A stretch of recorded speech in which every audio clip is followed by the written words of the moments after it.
What up, YouTube? It's my name is Tiago Duarte, and welcome to another live stream here directly from Daily Beats. So today we have a special episode, I would say. I have a couple of questions here already set up, prepared. If you are new to the live stream, I would like to say that this is for Q&A. So if you have any questions about music production, about music making, FL Studio, Ableton, Studio One, or all something related to music production, you can put your questions in the chat. And if I finish all the questions that I have for today, then I will take your questions from the chat. I would like to also say hi to all my friends on the other side of the apartment. I said that I was going to say hi, so hi guys. This is directly from the next door, so I hope you are having a good time. And yeah, let's go ahead. And I can hear the woo. Nice. Okay, so what we have for today, I have 4 questions that I'm going through to explain today what I can, and I will do it in FL Studio. So let's go. Before I would like to also announce that these live streams, I will be doing these live streams every Saturday at around 6 p.m. GMT +2, which is the Berlin time, and I'm based in Stuttgart. So if you want to follow along with live streams, it will be at this time. So we already have Pepe in the chat. Hello, man. Hi back to you. And yeah, I hope you are having a good time with your beers and your wine.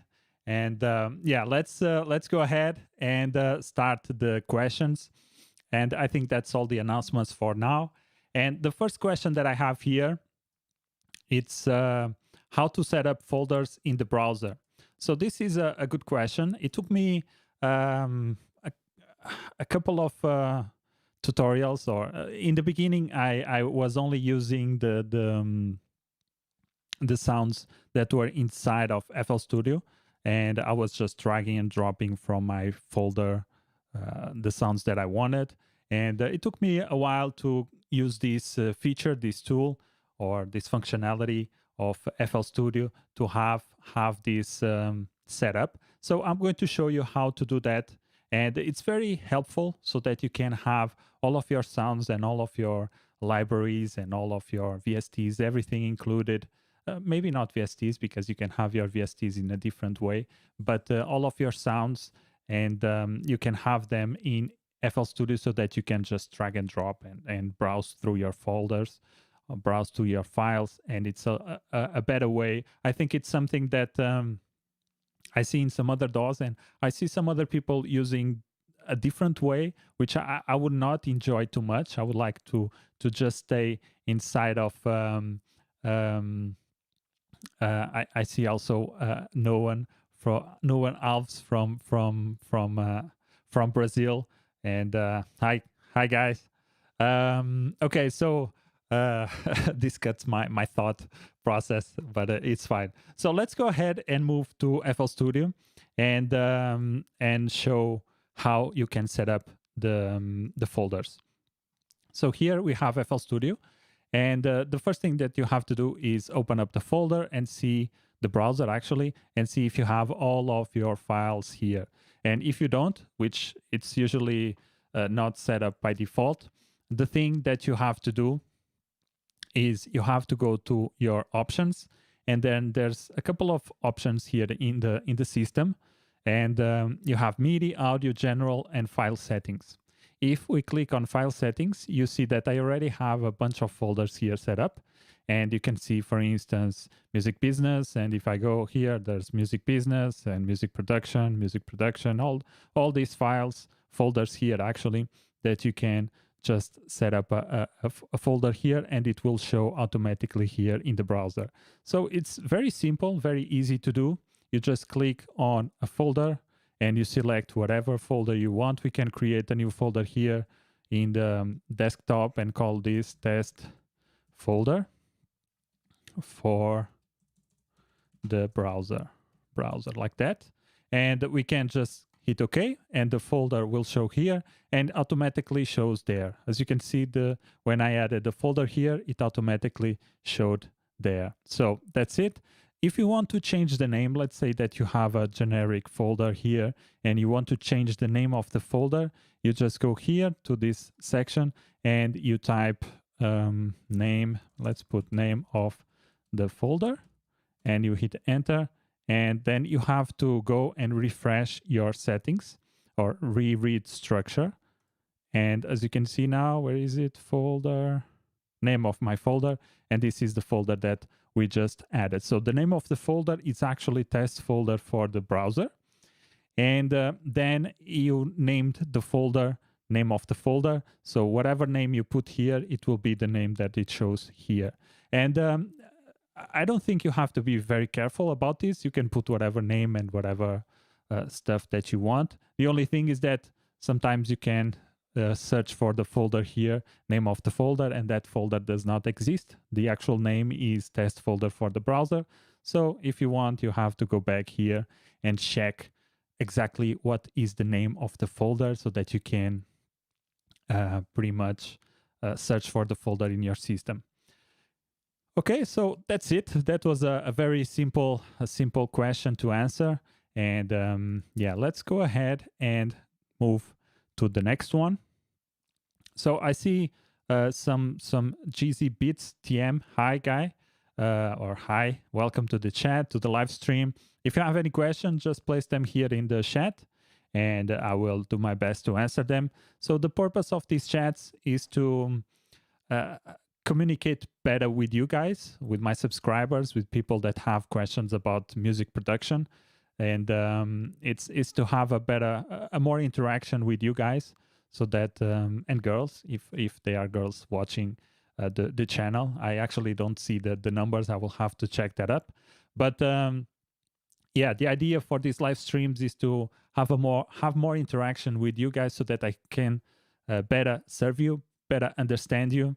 And one of my themes for this channel is master the software, so that it's just you and music. And this is basically the idea that I want to share here with you guys. Is I want you to understand the software the best as you can, so that you can move past your software limitations, so that it's just you and music. Whenever you open FL Studio or whatever DAW that you want, it's just you and music, your music ideas, your thoughts, and you can automatically translate that to software or to music without thinking how to do stuff. So that's why I think it's very important for you to master the software, because if you master the software, it's the way for you to become a professional on something. And yeah, so a quick announcement. I would like to say that this live stream is going to happen every Saturday at around 6 p.m.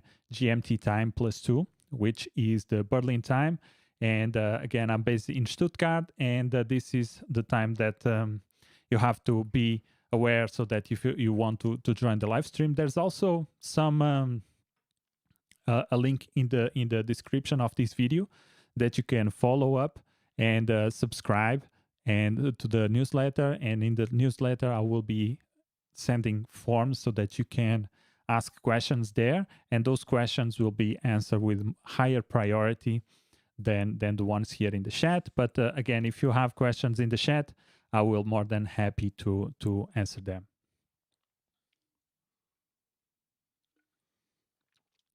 Okay, let's go to the next question. And again, if you have questions, just leave them in the chat and I will do my best to answer them. Okay, the next question is, and this one is a nice question. And what are the best plugins in your opinion? Yeah, so this is yeah, it will be my opinion, because I don't have all the plugins in the market. I do have a bunch of plugins, both VSTs, I can't speak today, both instruments and effects. But I will show you my go-tos, and I will show you why I like those plugins. So I will first talk about VSTs. and then we can go for effects. And I think, in my opinion, a plugin first has to sound cool. You have to be inspired by a plugin. Either is a VST instrument or effect. If it's the visuals, if it's how it's easy to work with, if it sounds good, you have to be inspired by it. And if it's a VST instrument, it also has to sound great. How good is it when you just load up a plugin and you start browsing through some of parameters, and it automatically gives you like an inspiration? It's way easier to do music that way, I feel. And that's what I search for in plugins. I don't actually search for the highest marketing plugins or the latest plugins. If I have something that I open up when I'm like in the mood to make music, which is every time. I don't know if you noticed, but yeah. So when I open FL Studio and I'm just like in the mood to make some music that I want to just forget everything else, and the first thing that I look for in plugins is that they inspire me. They give me like fuel to continue making music. So that's for me the most important thing in a plugin. I don't care if it looks funky, if it looks nice, if it looks modern, if it looks classic. I want it to look good, of course, and be easy to work with. But most important is I want to have a feeling. I want to have I want to load the plugin and I want to be inspired by the sounds that I hear, because again, it's just me and music when I open FL Studio, and I think that's that's a very good, or that's a good a very important thing in music. So let's go ahead. Enough for me talking metaphorically. Let's go ahead and go to FL Studio and see which plugins I can show you that I think inspire me a lot. So one of the things that I struggled in the beginning when when I started my journey in FL Studio was that I didn't have too much plugins. So most of the plugins that I used was from these pack instruments, and this were the plugins that I used most of the time because I didn't have money to buy other plugins. And to be honest, you can do a lot of great stuff here with these plugins. There's a lot of good sounds here, and it's always nice to work with the limitations that you have, because that makes you a better producer. That makes you a better how can I say, when you use the resources that you have available for you. If those resources are good, nice, but if they are not and you are just starting out, it also makes you more resilient. It makes you a better producer and makes it so that you can do music with whatever. And that's a very, very important skill. Again, going back to just you and the music, it's you that matters. Okay. So we can have here one of the plugins that I like the most was this Close Grand. And if I load this, you will see that it sounds really cool. So you see, it's very, very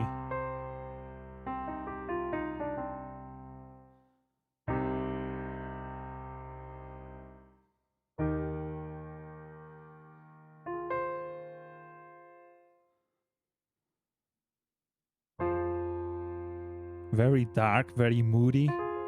So it sounds really, really cool. And I did a lot of beats with this piano here. Nowadays, I have other pianos that I really enjoy, and most of the times I go and I just use Addictive Keys, because actually it's good because it's one of the first plugins in my list. So as you can see, Addictive Keys is one of the plugins that I have in my list. So it's really easy to get. But I think the piano here, it sounds really, really cool.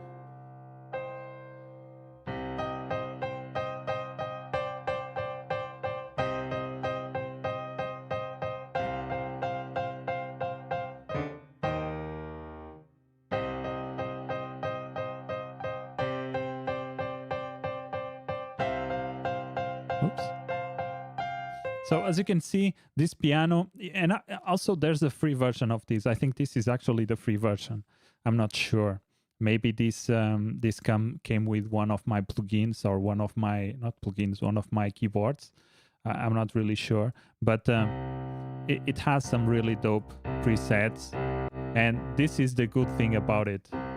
So, for instance, this close mix gives me a very mellow type. This gives me like a retro type if I want to do some more old school type of beats using the piano. This sounds really, really old school and really nice. There's a mono tube. Again, this is what I'm talking about. These sounds give me inspiration. Whenever I hear something from this keyboard or from this plugin, I just get inspired really quickly. There is one here that I really like, which is this Grand Noir.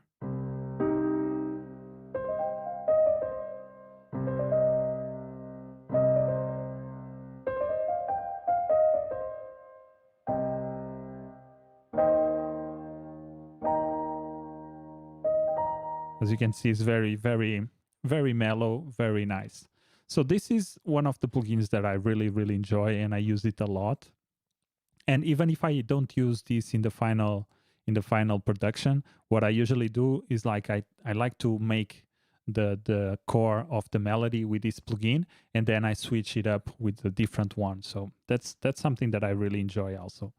Let's see what else. Other plugins that I like. I really enjoy now, because I have the Keylab 61, I really enjoy the Analog Lab 4. It's also one plugin that I grab very, very I wouldn't say pretty much most my productions, but I do in a lot of productions. The only thing that I kind of don't like it is it takes a long time to load, and it's kind of, sometimes I have to wait when I just want a sound. I have to wait it so that it loads. But yeah. This has some really dope sounds, and if you want to see a more in-depth view of this plugin, you can check my Keylab 61 review, where I show a little bit of the sounds. So what else? Another thing that I always grab is Expand 2. I think if I had to say, okay, just give me one plugin that you really, really like and is the best for you, I would say the king is Expand 2. I don't know why this plugin just has everything. Whenever I want to use, I don't know, it's like it has pads, it has percussive sounds, it has arpeggios, it has pianos, it has electric pianos, organs, strings, vocals, bells, guitars, I don't know, basses. I don't usually use basses here, but there are some. I really love the vocals. The vocals here are really cool.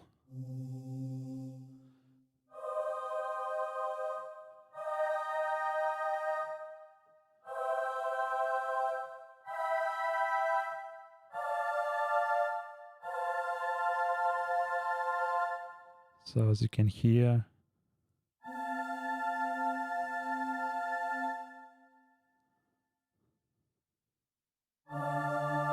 really, really dope. And this is just one of them.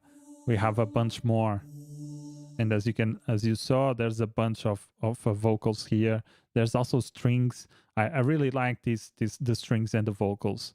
And also I like the organs. Whenever I'm doing some a more old school vibe beat, I like to do stuff like this.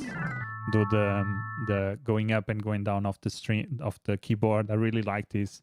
So if I had to say, okay, give me one VST outside of FL Studio, a third-party VST, I would say Expand. I think that's the most the plugin that I like the most, because it's very complete. It has a lot of sounds, and the good thing about this Air pack is that it costs only 80 euros. So you have all these plugins that I usually do use a lot, and all of these were 80 euros or something like that. So it has a lot of good value for a very cheap price, at least the time that I bought it. But I would say Expand 2 is the the one that I use the most because it's the most versatile plugin in this bunch. So now let's go back to effects. So effects is a different ball game, let's say. And the thing that I like here in the effects, as you can see, I have a bunch of them. I have from Air, so it comes also a bunch of plugins from Air. But I don't usually use this. I use the pump here, the Air pumper, when I'm doing like electronic dance music. I like to use the Air pumper. But even though this one is a little bit buggy sometimes. So the plugins that I like the most, first is the filter, the FL Studio filter. I love this plugin. I don't know why. It's probably because I've used it so much that I came accustomed to it. But it's one of my favorite plugins, and it's the plugin that whenever I'm in FL Studio, even when I'm mixing, I only use this plugin. It's for EQing. If I'm in the master, I'm using this plugin. If I'm on individual channels, I'm using this plugin. I use this plugin always in my productions. If sometimes I use compressors, and for compressors I can use different plugins outside of FL Studio. But for FL Studio, for making equalization, I only use this plugin. I don't know why. It's just something that I really enjoy. It's easy to work with and of control here. So that's one of my favorite EQ plugins is the Fruity Parametric EQ2. What else? In terms of compression, my favorite plugin, I would have to say it's RR Compressor Stereo. It's a stereo, could be mono, but this is my favorite compression plugin.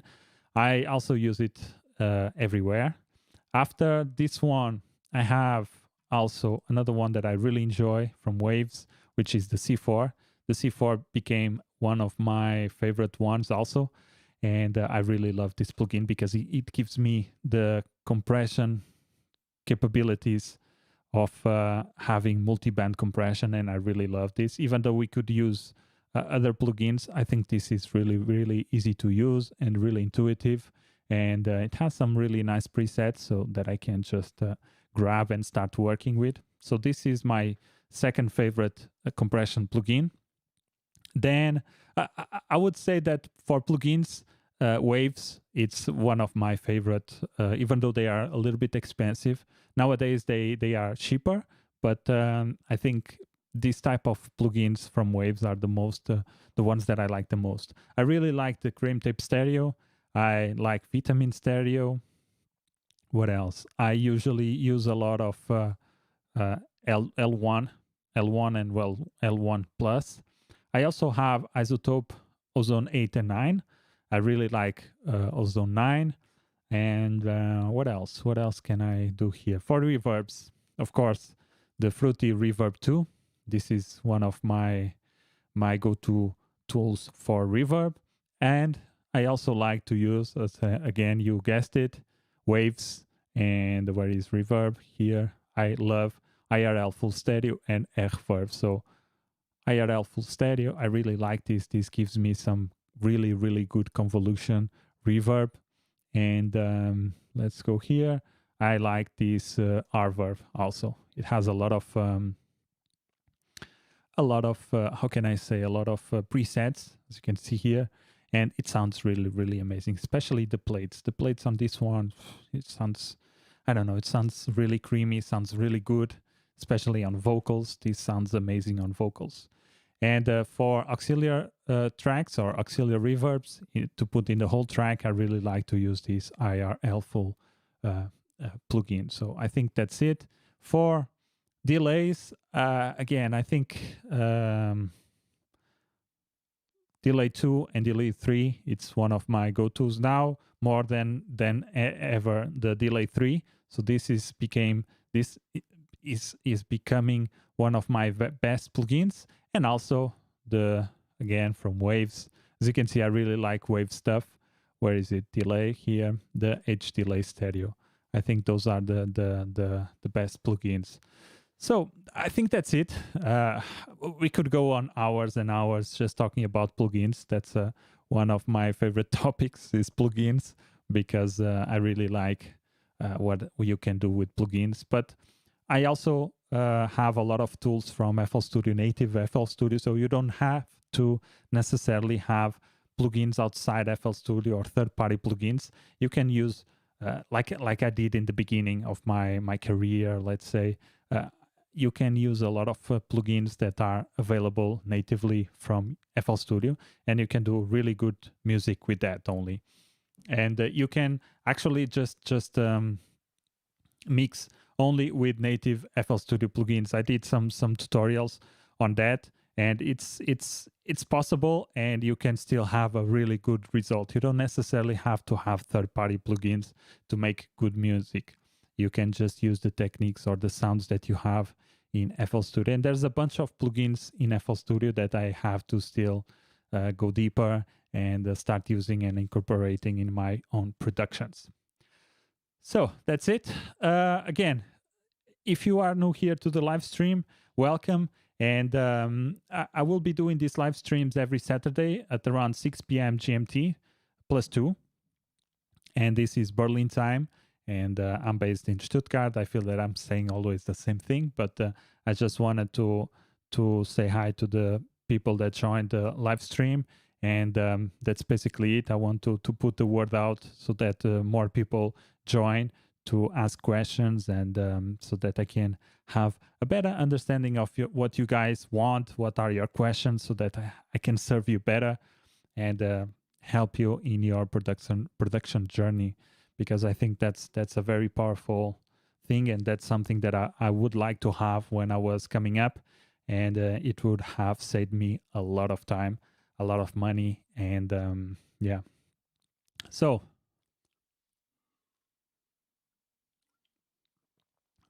get hydrate. I don't know. I can't speak today. I have some other questions here. I have 2 more questions. So I see people joining the live stream. If you have any questions related to music production, you can leave them in the chat, and I will do my best to answer them. There's also a link in the description so that you can follow and subscribe to the newsletter. I will not promote any products on this newsletter. I'm just going to send you a form showing asking for questions, and you can just subscribe to the newsletter, ask questions there. The questions there will have a higher priority, and if you want your questions answered, you can just answer them or subscribe to that newsletter, and I will be sending forms so that you can ask your questions there. So I see one from DJ Saho. I hope that's how you pronounce it. How to layer kicks to sound thick? That's a good question. I have here another question from the forms. So after I finish the next question, which is how can I improve my mixing, I will answer this question. So stick around a little bit. So I will try to make it quick. So how can I improve my mixing? This is a very good point, and it's something that it took me a long time to improve. And I think there are 2 takeaways, or three things that I looked for when now looking back, I can see, okay, that really changed and helped me to be a better mixer.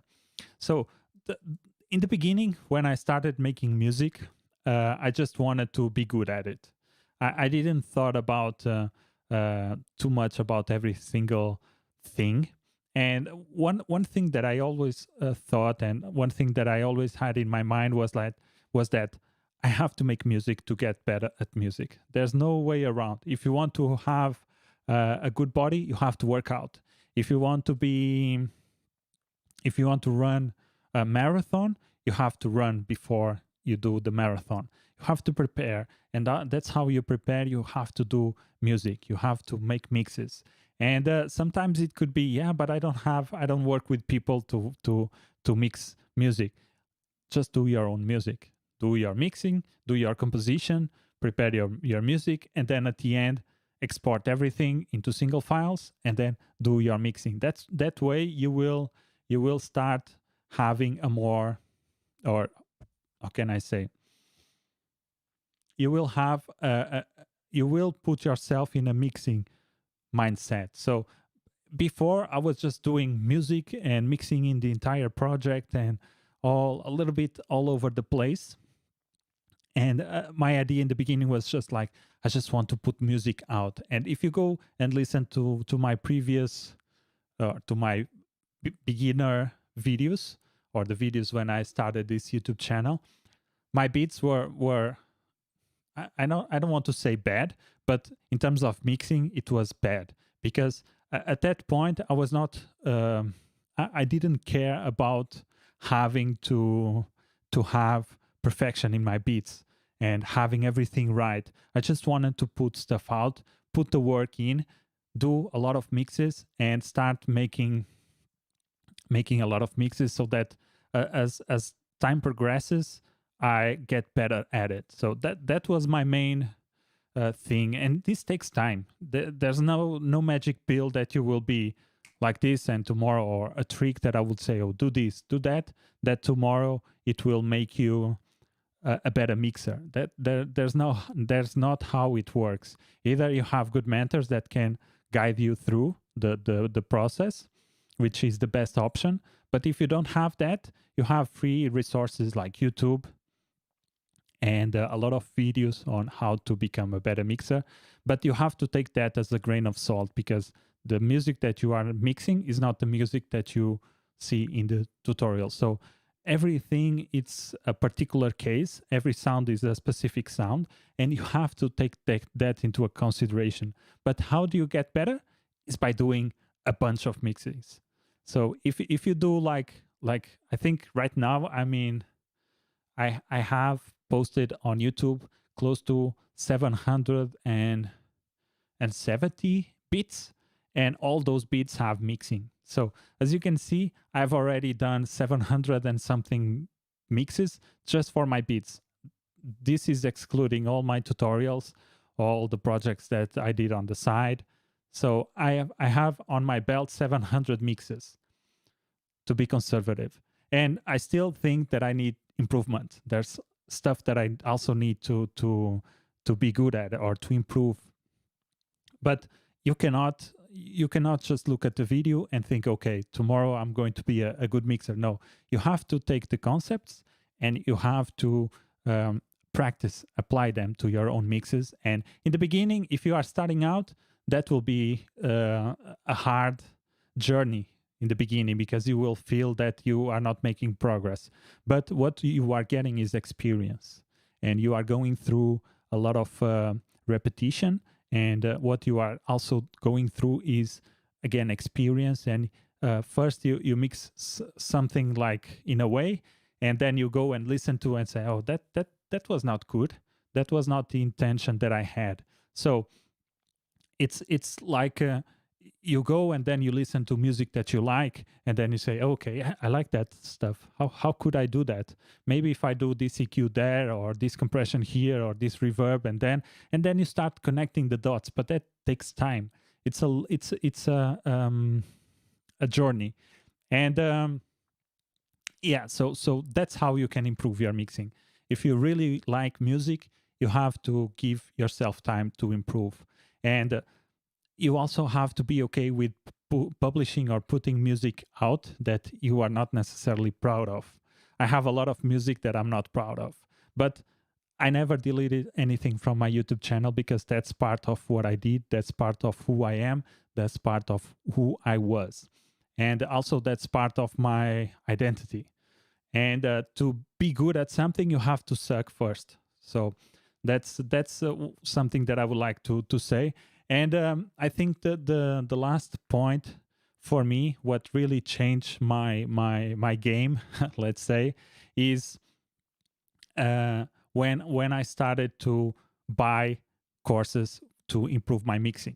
That really changed my perspective and my skills. When I said, okay, I really want to have this mixing thing ready and good, and I want to say that I'm a good mixer and a professional mixer.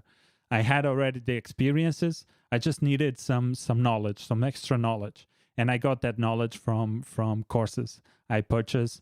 And I can be honest, I spend a lot of money on courses, on video courses, because I think that's how you improve. And I can tell you, if you are, I'm not going to say selective, but if you choose correctly, you can take more money than you can take a better return than what you invest in. And this could not be necessarily a monetary outcome, a monetary return, but in the long run, if you are profiting from your music, it will for sure help you. Because I can tell you, I spent thousands of euros on courses, and that's sometimes in the beginning I was like, oh, I'm not sure if I should buy this. I don't feel secure paying 500 euros for a course. I don't know. But then I was like, yeah, but this is for me. It's for my career. It's for my development as a musician. And I paid the course. This was the first course that I took, that it was very, very expensive. And at the end, I was like, oh, I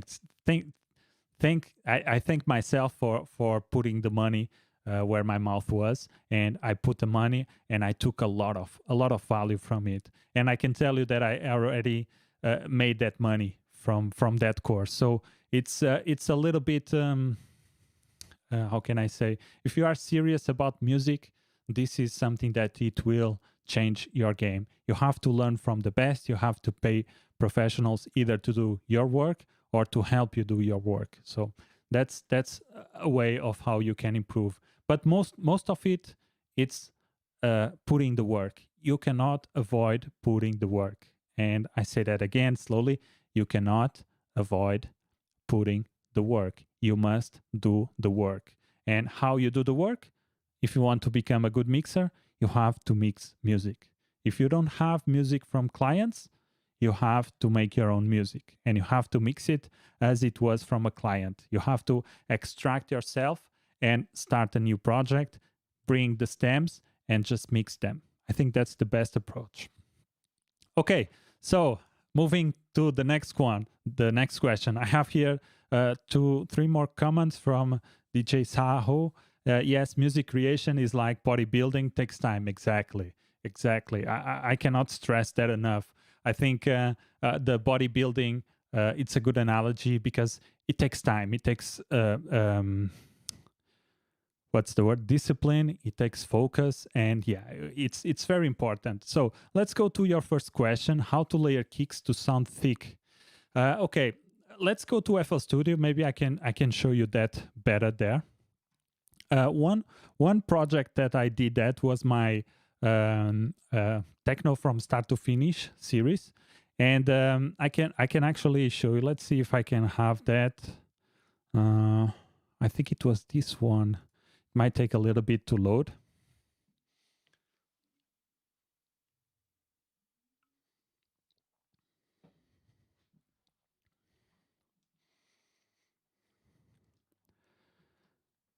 Okay, so I think layering, it's a very important skill to have, and it's really when you start to understand how to layer, it's easy to do it. And I'm going to show you what I did in this track. I think it's this track. I hope so. If not, we can just open up a new project or a new empty project, and I can show you some tricks. But mostly you have to understand the frequencies of a kick, what makes the kick shine, and also you have to, when you say sound thick, what you mean to yourself sounding thick. It's sometimes music, it's a little bit I don't want to say esoteric, but the terms that we use, it's a little bit hard for us to really visualize what thick means, and I might think that thick means something, and you might think that thick means something else. So let's go through this example that I have here. Yeah, it was this kick here. Let's go to the samples here, and the first kick that I had, let me show you without any effects. this is how the kick sounded. Let me just have the kick.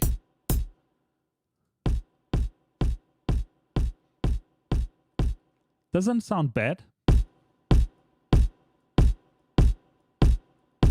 Okay, thick, I mean depth. Okay. Yeah, that's what I mean. It's like sometimes it's hard for communication, for communicating a sound, because it's a sound. How can you describe a sound? You know, I used to follow a YouTube producer, and he would make some jokes about. He would do some sketches about music production. It was really, really funny because he would be the producer, and then he would cut to be the rapper or the person asking for a beat, and he would ask for, oh, I want these drums to sound like drops, or I want these drums to sound like spiders, you know. And how do you make a sound like a spider? It's kind of funny, but this is what I mean. Sometimes it's kind of hard for us to describe, but let me try to explain what thick means to me, or why did I choose to not to have this layer of this kick. But here is the kick that I was working with. It sounds on its own, sounds good, you know, but then I also had the bass. So let's hear the bass. Let's put the kick and the bass together. And I thought, this doesn't sound, it's something is missing. And I thought the kick was it had to, I wanted to have high frequencies on the kick, but I thought this was not the thing that I wanted to. So what I did was I applied some processing here. So let's go through it. First of all, I cut a lot of low end. I cut this resonance that I found here, and then I boosted the frequencies that I wanted to make it more thick, to make it more present in the low frequencies. That's what I wanted for this kick. But then I still had, let me reduce this. Let's just hear the kick. You can hear the difference.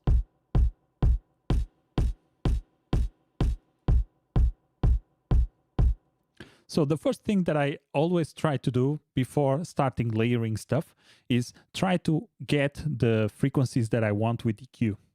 If the kick sounds good in the track, I try to change frequencies around so that I can have the best EQ or the best sounding frequencies for the project that I'm working on. That's my first thing. I don't think about layering automatically. I only layer when I cannot do something with EQ.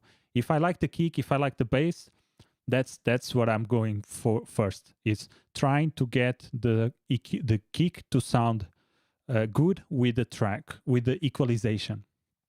That's my first thing, and that's what I did here by boosting a little bit or a lot of the low end and removing some of the resonance and some of the high frequencies. But still, I thought it was not enough, so I added a little bit of distortion. This is just a little bit to make it a little bit thicker. That's what I wanted to do also. And then I was like, but still with the bass, it doesn't sound how I was imagining it. So what else did I do? I thought, okay, maybe the kick has a lot of tail, so I applied a. And actually, you are listening with the envelope that I added. So let me take out the envelope and the plugins. Yeah, so this was the original kick, which is a little bit more, I don't know. So this makes it a little bit more short, which that was what I'm looking for. So then I was like, still, I don't like it. So I added this transient processor to reduce a little bit of the release. So to try to cut even more the sustain or the release of the kick.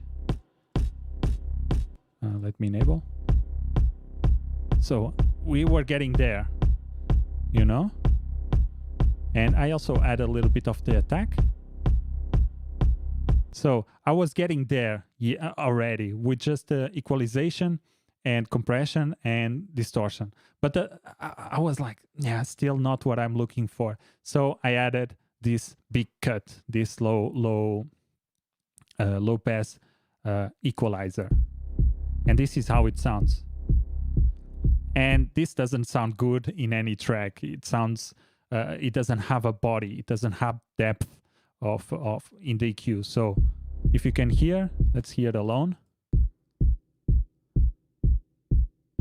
But now I had it what I wanted, which is a very really nice low end in the kick. And I really like that. So in the beginning, I was talking about you have to understand the frequencies of a kick. And usually you have the low frequencies and then you have the high frequencies. And the high frequencies are usually in the click of the kick in the beginning, or it could have more if you have a big release. But what I say when understanding the frequencies is that, okay, if I focus the frequencies that I like in this kick, which is basically the low end, I can now bring another kick. I can layer this kick with something else here in the rest of the frequencies. And you can actually say, yeah, but this equalization the processing that you did before doing this big cut, now it doesn't matter too much. Yeah, but it's there. And it shaped the sound the way I wanted. Everything here makes sense.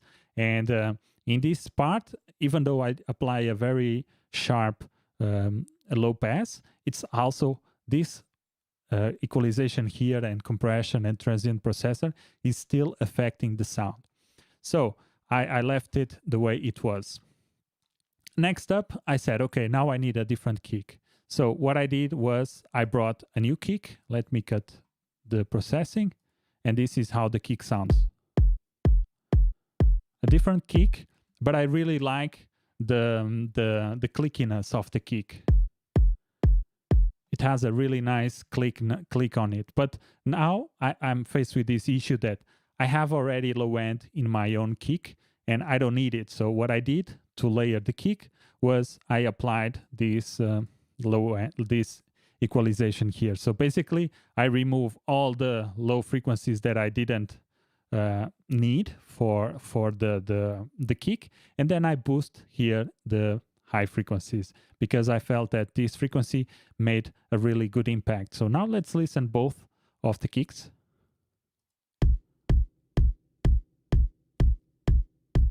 And now it sounds a completely different kick from the original. Let's hear again the original.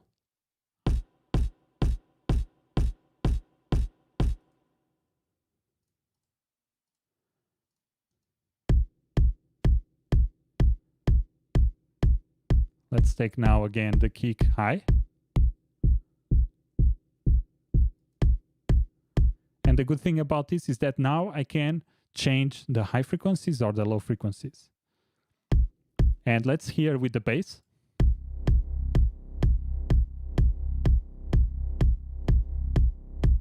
And let's take the high kick. You see, it's like, I don't think it sounds that bad, but at the same time, I prefer this. It sounds more techno. To me, at least. And this is how I think you can layer stuff. And again, my first thought when I'm layering or when I'm trying to make the kick or any sound thicker or match the instrument or the track that I'm working with is first I go for equalization. Because let's say you are a mixer, you are mixing this track. If a customer sends you stems, you have nothing to work with in terms of creation. You are just mixing. So your first tools when you are mixing is EQ and compression and reverb and delay and all that stuff. Of course, you can add samples on top of it, but that's extra work that you probably don't want to do as a mixer engineer, you know? So my first thought whenever I want to make something sound thicker, sound better with the track is EQ. First, I go for EQ, compression, distortion, all these types of dynamic plugins, so that I can first try to carve and boost some frequencies that I think it's not helping the track. And then if after that, I don't think that's still what I'm looking for, then I go and start layering stuff, because I think that's the most I don't want to say it's the easiest way, because I saw in the past a lot of producers just throwing kicks and layering stuff and mixing and all that stuff. So it's a little bit of a style of production. But what I like to do usually is that process. First, I try to fix the sounds that I want, that I have in the project. If I can switch them, I will switch it. But only after doing some EQ and not getting the sound that I want, then I would go the step further and layer. This is for kicks. If we are talking about synths, probably it will be a different story. But for kicks, that's how I would go about it. I hope that answered your question. I hope that that was in a way helpful. That's how I go about. That's how I go about making my kicks sound better. Okay. Thanks. You're welcome. EQ to remove unwanted frequencies and boost required frequencies. Compression, layering with kick and kick. Yeah, I think that's a good summary of this. 20 minutes. I would probably could say just that, but I wanted to show you the process, my thought process of going through what I was thinking about when I was doing that. And I think that's having that thought process is very helpful. Also, it helps you to see what I was thinking, because when we are mixing, and that goes back to the question of how you can improve your mixing. It's also having those understanding the thought process of what you are seeing, because it's easy for me to just go here and say, oh, do this, this, and this, or show you a final track and say, oh, I just layered the kick with this kick, but I don't care too much about the result. I care how to do it, And so going back to the bodybuilding thing, now I'm doing a lot of working out, and I don't care if I do 20 push-ups, 50, or 100. I just care about doing them correctly. And how can I put my body in the right position so that when I do a push-up, I do it correctly? And that's you have to have a thought process on it. You have to put your focus on your muscles in the correct spot, and then you have to do the push-up. Before I was doing push-ups like this, with putting my elbows too much to the front. But then when I saw, okay, I have to keep my posture, and then I just do this, and I focus my strength on certain muscles. That's the same thing. Okay. Thanks for your question. And there was here, which genre tempo you suggest for a beginning to start beat making? What do you mean? Hip hop, techno, trap? It depends on the genre that you want. It depends on a lot of factors. But I would say hip hop would be around 80 to 100. If you want to go R&B, it could be 70 to 90, or even a little bit lower, maybe 65, but I would say 70. If you want trap, I would say 140 to 160. Electronic dance music, whatever style, it can go from 120 to 130. Techno or trance, usually it's a little bit faster, 130, 135. House, 126, 124. Around that area. It's a little bit hard to give you specific genres. Classic music, you can go really slow, really fast, has a lot of dynamic tempo changes and stuff like that. Okay, so I think we already close to 1 hour. I really appreciate, I said I have 4 questions, so I have another question here, so I will try to answer it really fast, because I still have some other stuff to do. And I would like to say that these live streams will be streamed at every Saturday at around 6 p.m. GMT +2 time, which is Berlin time. I'm based in Stuttgart, so that's the time hour or timeline, I guess. The idea for these live streams is to answer your questions, and you can put the questions in the chat, or you can subscribe to the newsletter that I have in the description of this stream. And you can go subscribe, and I will not send any product sales emails. It's just for this. It's just for this live stream, so that I can ask you questions. I will be sending reminders of the live streams, and also reminders with the forms, so that you can put your questions in the forms, and those questions will have priority, and I will answer those questions first based on that, compared with the chat. I have here some other people. Uplifting trans best. I don't know what best, what you mean. If you mean beat, I don't know. Sir, please upload this video. We want to watch it again. The video will be on the channel. You will be able to see it. And also, I will cut specific parts just for the specific questions. So I already answered 4 questions. And you will have short parts of the video, so that you can, if you want to just a specific question, you can just grab that and watch that question only. So yeah, so the last question that I have here is, sorry, what are different types of EQ? This is a very good question, and it's how can I say? We can have a lot of different types of EQ. I know at least 5 or 6. So let's go through some of them. And this is the tool that I like the most. If you don't know by now, this is one of the questions that I answered today. But let's see.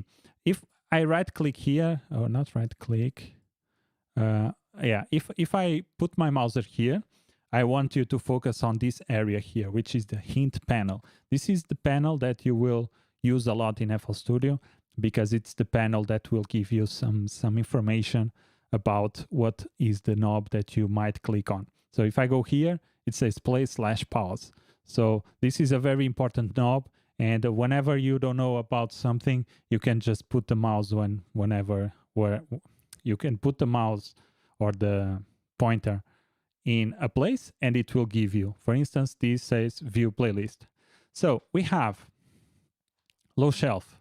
Let's go to the last one, which is disable.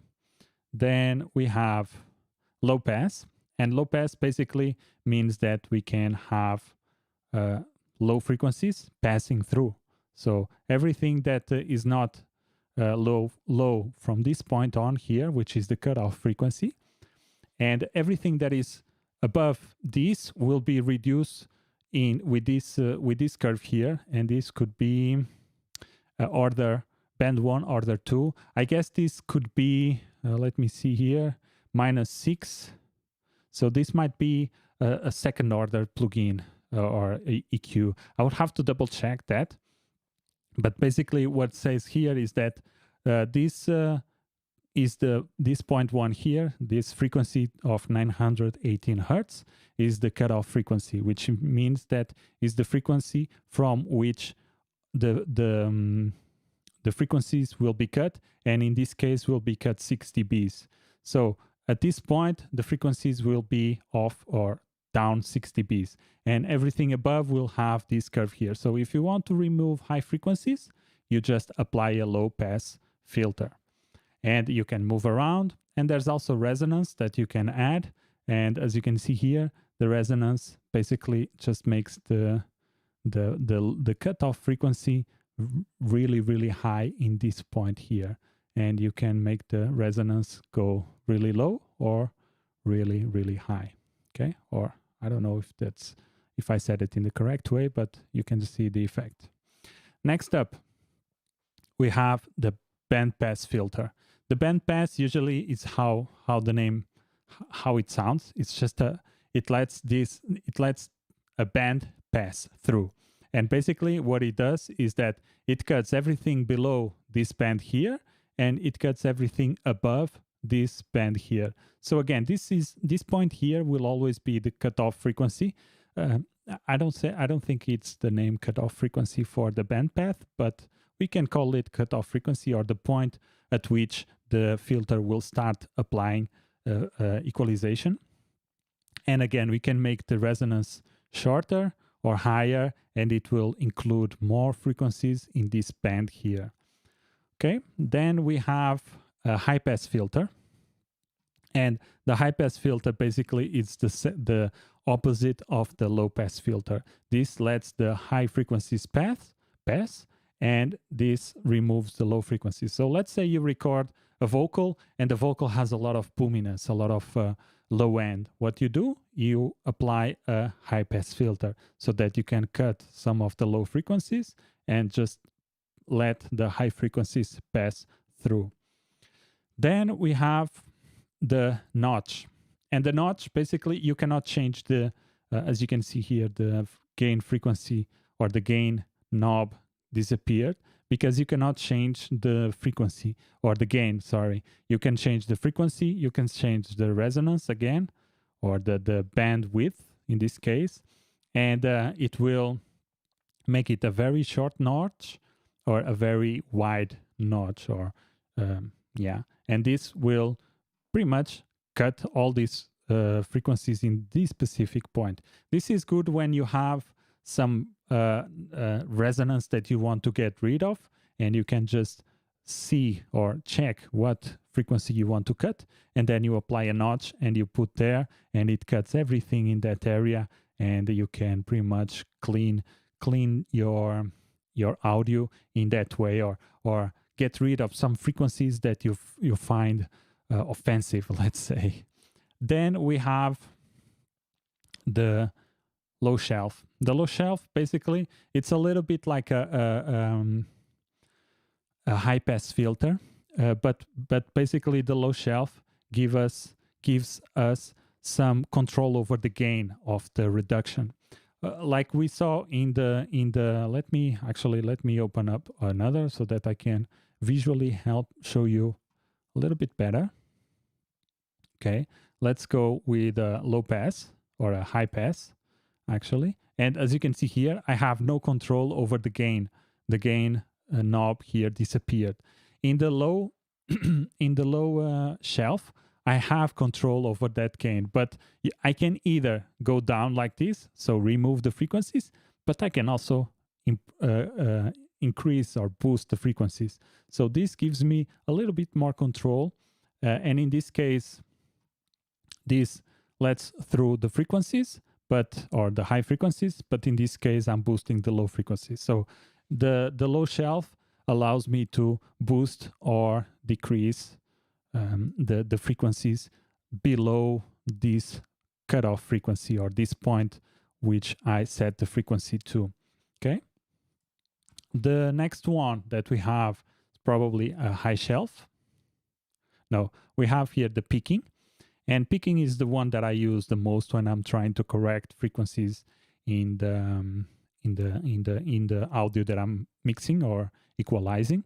And basically this allows me to either boost whatever part I want or decrease every part that I want. And I, of course, can set the bandwidth also to be a very short bandwidth. And for instance, if I do this sounds or looks like a peak, a notch. Where is the notch? Here. So I can do pretty much the same thing here. And as you can see, I have here the notch, and it looks pretty much like the same. And you can pretty much simulate a notch with a picking with a very narrow bandwidth. And of course, the thing with the notch is that you cannot change the gain. As you can see here, the gain knob was gone.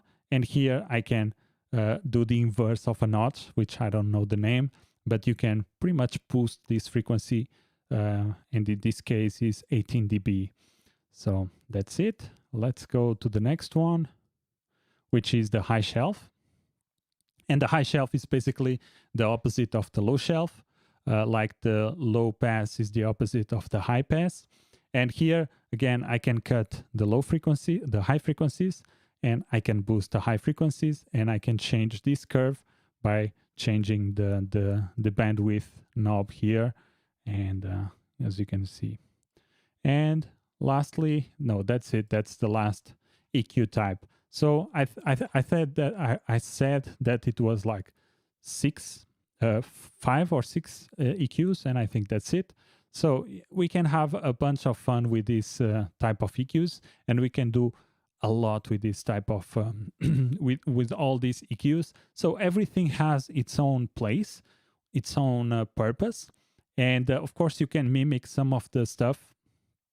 For instance, you can do a high pass with a low shelf, and you can do a low pass with a high shelf. So you can go with both, and you can do a notch with a picking EQ. So there's several ways to do the same thing to achieve the same result. But yeah, that's it. So I see here some nice explanation. I like it. Thank you very much. This is my first producer show. Next week I will come with serious queries after rigorous working on beats. I love that. I think that's really, really great, and I'm here for that. I'm here to help you guys become better producers and try to give you good answers. Do my best to give you answers so that I can help you out in your journey to becoming better producers. And yeah, that's what I'm about here. It's master the software, so it's just you and the music. That's my motto, and that's something that I live by. And yeah, I'm here to help you guys. So this was really, really fun. I had a blast in this live stream. I had some friends on the other side of the door. My next door neighbor was throwing a party, and I was there, and I said hi to the guys. I really like to hear the woo. That was really, really funny. And I don't know if they are still watching. Probably not, because I got into music stuff. But that's it. I have here another comment. Sir, FL Studio is the best DAW, but why pro producers don't refer it? Mostly refer Pro Tools, Cubase.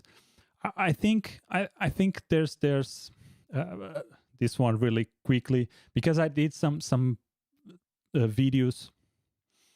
I did some videos about DAWs, and I really love FL Studio. For me, it's the best tool, but it's the best DAW for production, for making beats, for composing, for doing remixes. But when I'm going to mix tracks, I usually go for Pro Tools. In the past I would go for Pro Tools, but now I go to Studio One, because it's a different workflow. And I think we have to end this this is the best DAW, or that is the best DAW. No, I think the best DAW is the one that help you to achieve your results faster or better. For me, FL Studio is the best DAW to produce, to make beats. It's my DAW of choice. I've been using it since version 5 or version 3, something like that. We are in version 20, so you can see it's been a while that I'm using FL Studio, and I'm really fast making music with it.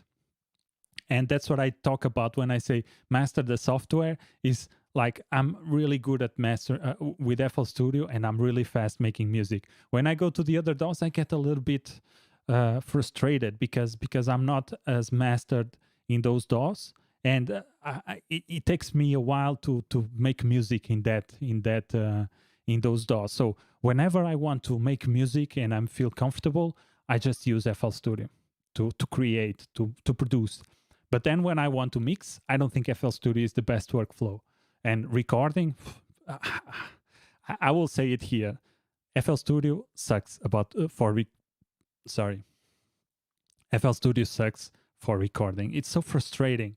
It has so many clunky ways of recording that I don't like it.